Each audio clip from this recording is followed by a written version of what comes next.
नमस्कार। आपका बहुत बहुत स्वागत है हमारे चैनल लीगल आउटलुक में। 9 जुलाई 2020 को सुप्रीम कोर्ट के डिवीज़न बेंच में जिसमें एल नागेश्वर राव थे और इंदु मल्होत्रा थी, एक बहुत ही इंपॉर्टेंट जजमेंट पास किया। ये जजमेंट जिस पॉइंट पे था उस पॉइंट पे मेरे कई व्यूअर्स ने सवाल किए हुए हैं, पर्टिकुलरली सेल और सेल डीड के कैंसिलेशन से रिलेटेड है ये। ज़रा गौर से सुनिएगा उस दही बेन की केस को जिसके बारे में मैं जिक्र कर रहा हूँ। दही बेन अपने एक एग्रीकल्चरल लैंडेड प्रॉपर्टी को बेचना चाहती थी और इसके लिए उन्होंने अप्लाई किया कलेक्टर के पास 2008 में कि परमिशन दी जाए कि वो प्रॉपर्टी को अरविंद भाई को बेच सकें। कलेक्टर ने परमिशन दे दी और साथ में ये कहा कि 1,74,20,000 रुपये में ये उसकी वैल्यू है इस प्रॉपर्टी की लोकल सर्किल रेट के अनुसार, और ये सारे ट्रांजेक्शन्स वाइट में होने चाहिए और सेल डीड में जैसे आपने पैसा लिया है उसका जिक्र होना चाहिए। इसके बाद दही बेन ने अरविंद भाई के फेवर में एक सेल डीड एग्जीक्यूट किया 2009 में, और उसमें जो कंसिडरेशन अमाउंट था वो 36 चेक के तौर पे दिया गया और केवल 40,000 का चेक इन कैश हुआ और बचा हुआ 1,74,02,000 का चेक जो था उसके डिटेल्स दिए गए उस सेल डीड में जो 2/7/2009 को एग्जीक्यूट किया दही बेन ने। 5 साल के बाद इस सेल डीड के एग्जीक्यूट होने के 5 साल के बाद 15/12/2014 को दही बेन एक सूट फाइल करती हैं, सिविल सूट फाइल करते हैं अरविंद भाई के खिलाफ, और अरविंद भाई ने आगे जिसको बेच दिया था उन सब्सिक्वेंट परचेजर्स को भी पार्टी बनाती हैं और उसमें सूट में ये प्रे करती हैं, ये मांगती हैं कि जो सेल डीड उन्होंने एग्जीक्यूट किया है उसको कैंसिल किया जाए, इस ग्राउंड पे कि जो भी सेल कंसिडरेशन फिक्स किया गया था कलेक्टर के द्वारा और जिस तरीके से वो पे होना था वो पे नहीं हुआ, और इस केस में 1,74,00,000 रुपये की सेल डीड का पेमेंट ही नहीं हुआ है, केवल 40,000 रुपये का पेमेंट हुआ है और जो चेक दिए गए वो सारे बोगस थे। अरविंद भाई इस केस में एक एप्लीकेशन लगाते हैं 7/11 का और वो कहते हैं कि ये सूट को रिजेक्ट किया जाए, प्लेंट को रिजेक्ट किया जाए क्योंकि ये लिमिटेशन से बाहर है और कोई कॉज ऑफ एक्शन नहीं है दही बेन के पास इस सूट को फाइल करने का।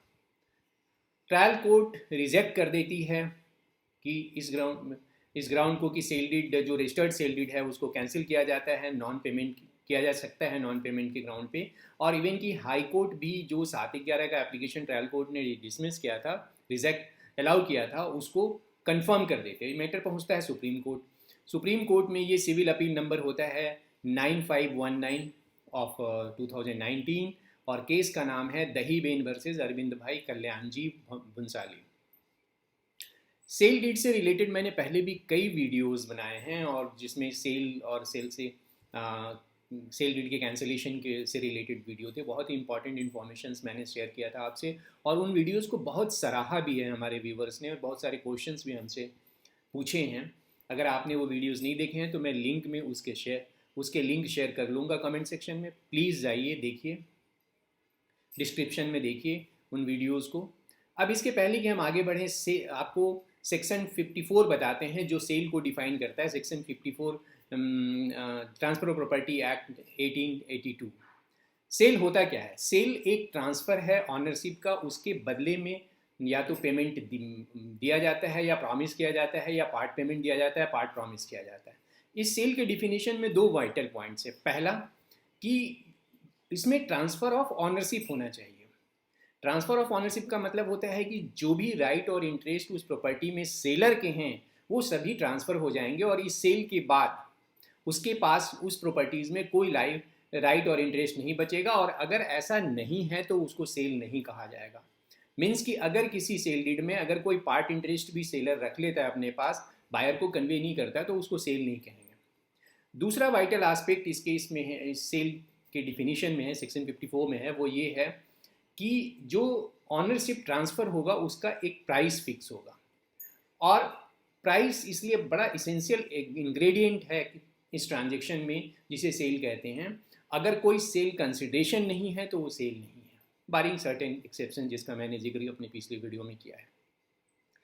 सुप्रीम कोर्ट ने हाई कोर्ट के ऑर्डर को अपहेल्ड किया इसमें दही बेन के केस में, और ये डिनाई कर दिया कि सेल डीड कैंसिलेशन हो सकता है अगर पार्ट पेमेंट नहीं रिसीव हुआ है, तो सुप्रीम कोर्ट ने कहा कि भाई आपके पास और भी रेमेडीज़ है, आप उनको एक्सरसाइज कीजिए। इस ग्राउंड पे पेमेंट नहीं रिसीव होने के ग्राउंड पे आप इसको नहीं कर सकते, ये सेल की कैंसिलेशन की डिमांड नहीं कर सकते। और सुप्रीम में इसी केस में सुप्रीम कोर्ट ने अपने ही एक जजमेंट को, विद्याधर वर्सेस मानिक राव के केस को, जो AIR 1999 है, सुप्रीम कोर्ट 1441, उसमें उसको उस पर बेस किया और उस पर रिलाई करके ये जजमेंट किया। और इस मानिक राव के केस में सुप्रीम कोर्ट ने कहा कि सेक्शन 54 में जिस पेमेंट की बात की गई है वो एक्चुअल पेमेंट होना चाहिए, और ये कोई ज़रूरी नहीं है कि वो पेमेंट सेल एग्जीक्यूशन के टाइम ही होना चाहिए।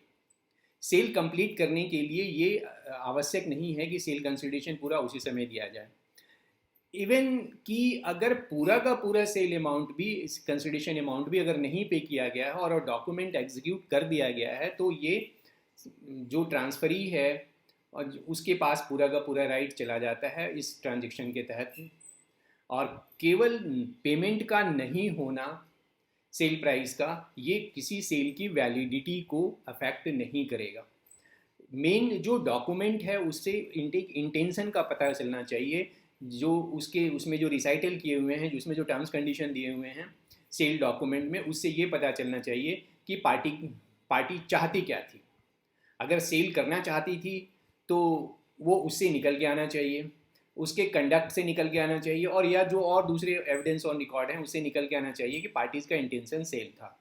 और इसके पहले कि मैं आगे बढ़ूँ, आपको मानिक राव वाले केस की जो बहुत इंपॉर्टेंट जजमेंट है और बहुत हर एक जगह रिलाई किया जाता है कैंसिलेशन ऑफ सेल डीड को लेकर, माइलस्टोन जजमेंट है, तो उसका कुछ फैक्ट बता दूँ।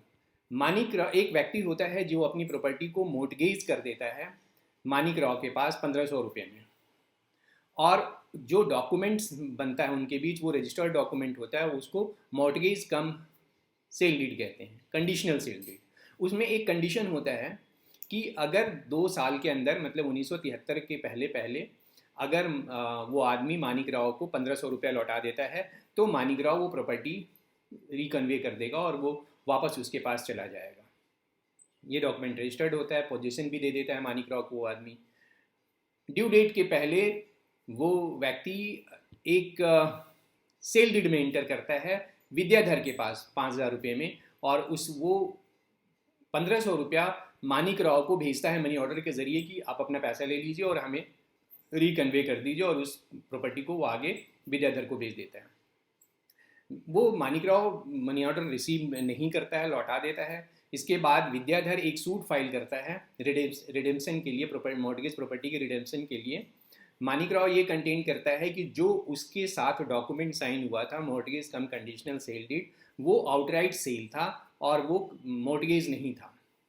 सुप्रीम कोर्ट का ये कहना था इस केस में कि जो रियल टेस्ट है, जो मेन परीक्षण होता है, वो ये कि पार्टी की इंटेंशन क्या है, और उसमें अगर किसी सेल डीड से या किसी डॉक्यूमेंट से ये निकल के आता है कि पार्टी सेलर का इंटेंशन ये था कि वो अपनी ऑनरशिप को ट्रांसफ़र करे, और बायर का इंटेंशन ये था कि जो भी उसमें कंसिडरेशन अमाउंट तय होता है वो पूरा का पूरा उसको दे, तो वो सेल अपने आप में कंप्लीट है। अब आगे सुप्रीम कोर्ट ने इसी में कहा कि सेलर को अगर पूरा का पूरा पैसा नहीं मिलता है तो भी लॉ में इसका कंप्लीट सिक्योर किया गया है। और पर्टिकुलरली यहाँ पर मैं आपको section 55 sub section 4 clause B का जिक्र करूँगा, जिसमें एक स्टैट्यूटरी प्रोटेक्शन दिया हुआ है सेलर को कि अगर उसे कंसिडरेशन प्राइस नहीं मिलता है तो वो जाकर कोर्ट से ले सकता है। और उस केस में जिस दिन से उसने पोजीशन डिलीवर किया है उस दिन से उसको एक प्रॉपर इंटरेस्ट भी मिलेगा बैलेंस सेल कंसिडरेशन अमाउंट पे।